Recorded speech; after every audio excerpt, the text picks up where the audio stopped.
Alright, I'm gonna say something that sounds insane until you actually think about it. Game subscriptions didn't just change how we buy games, they're quietly changing what games get made, how long they survive, and who they're made for. Because at first, subscriptions were meant to be this gamer utopia, right? Pay a monthly fee, get a library of games, save money, discover new stuff, everybody wins. And for a while, that was true. But now, the subscription future is getting spicy, and not in a fun way, more like, why does this feel like I'm renting my own hobby? So today we're unpacking what's actually happening with Game Pass, PS Plus, Ubisoft Plus, EA Play, subscription models in general, why publishers love them, why gamers are getting subscription fatigue, and what the next few years probably looks like if this trend keeps going. And fair warning, this isn't gonna be one of those subscription good or subscriptions evil videos. It's messier than that because the truth is subscriptions can be a godsend and a slow moving scam at the exact same time. Before we go deep, I want you to answer this in the comments. If you had to pick one future,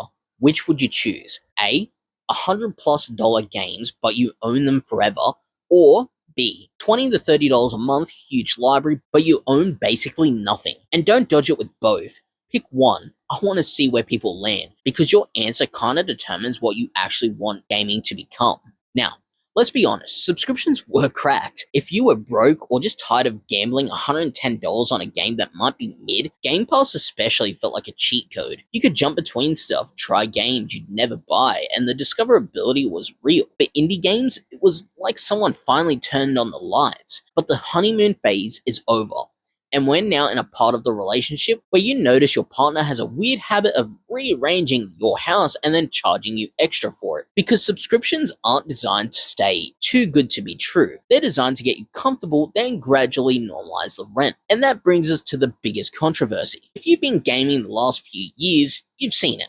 Prices going up, tiers multiplying, features getting shuffled around, and value getting harder to judge at a glance. Microsoft, for example, reshuffled Game Pass plans and raised the cost of Ultimate to $29.99 a month in an overhaul announced October 1st, 2025. And Sony's been hiking PS Plus pricing in multiple regions too. Australia got an increase effective April 16, 2025, Essential, Extra, and Deluxe all up. EA raised EA Play and EA Play Pro prices starting May 10th, 2024. Ubisoft split and rebranded Ubisoft Plus into Premium and Classics tiers because in 2024, same general direction, more segmentation, more price anchoring. Now let's translate what tier creep actually means in normal human language. It means the cheap tier becomes annoying on purpose. Features slowly moving upward, the most appealing stuff becomes ultimate, and the middle becomes this awkward, why does this even exist here? It's not always evil, sometimes it's just economics. But the end result feels the same to gamers. You used to pay one price, now you pay a price to unlock the price that used to be the price. You used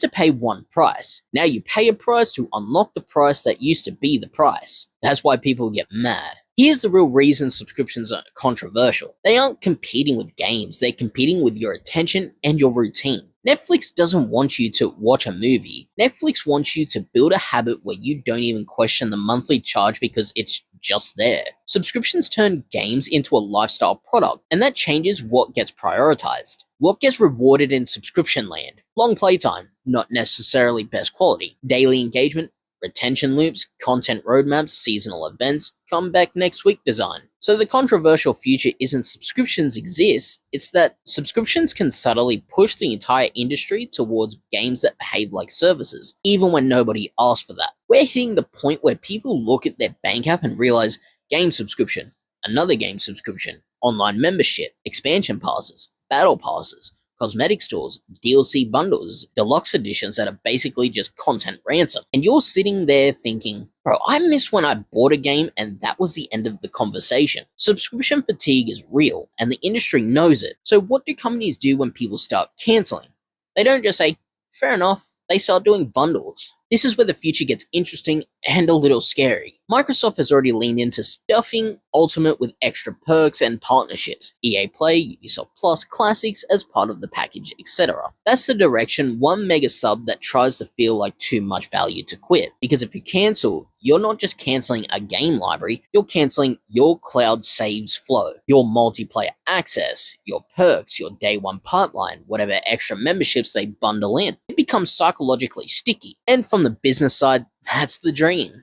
From a gamer side, it can feel like you're being enrolled into a system instead of buying entertainment. Quick thing, if you like this kind of gaming industry but explained like a normal person breakdown, hit subscribe because this subscription stuff is not slowing down. And I swear every year it gets weirder. And also, reply to someone in the comments who picked the opposite of you. I want to see the debate, but keep it friendly. Alright, back to it. Here's what subscriptions accidentally train gamers to accept. You don't own the library, you're borrowing access. And for a lot of people, that's fine until it isn't.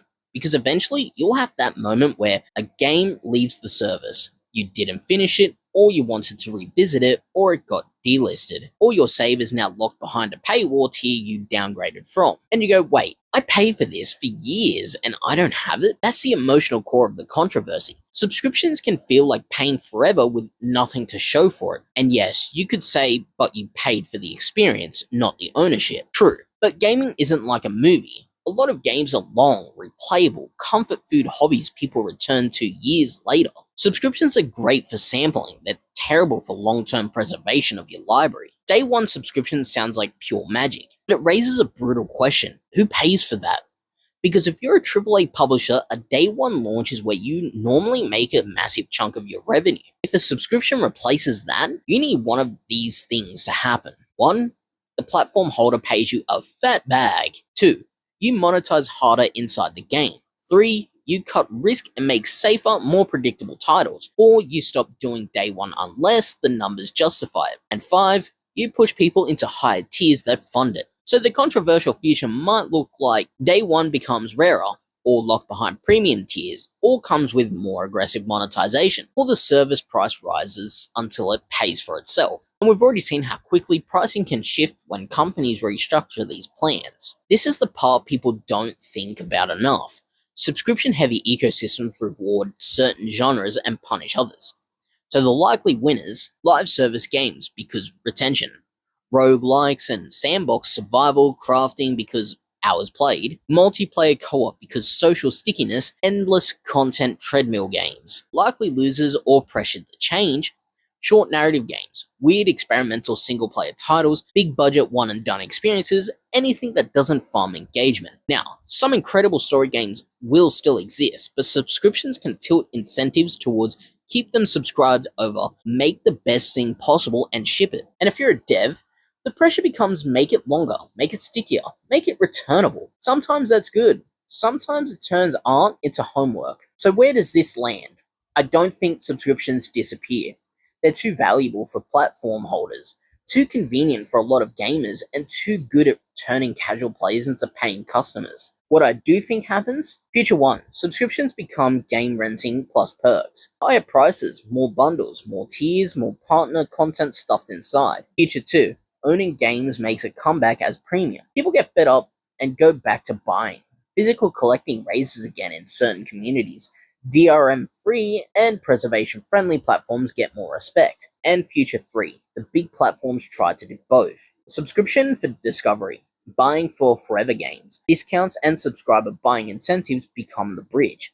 Honestly, this hybrid future is already happening. It just hasn't fully stabilized yet. Here's my prediction that's gonna annoy everyone. Subscriptions will get worse before they get better. Not because they're doomed, but because they're in the phase where companies are figuring out how much they can charge before people revolt. We're in the testing era. Test a price hike, watch cancellation, add perks, create a new tier, move features around, repeat. And the gamer response is going to keep splitting into 2 camps. 1. I love subscriptions. Insane value. I play heaps.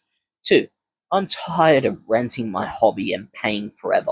And both camps are right, depending on how you play. So yeah, the controversial future of subscriptions is basically this. If you play lots of games, jump around, love discovery, subscriptions can be amazing.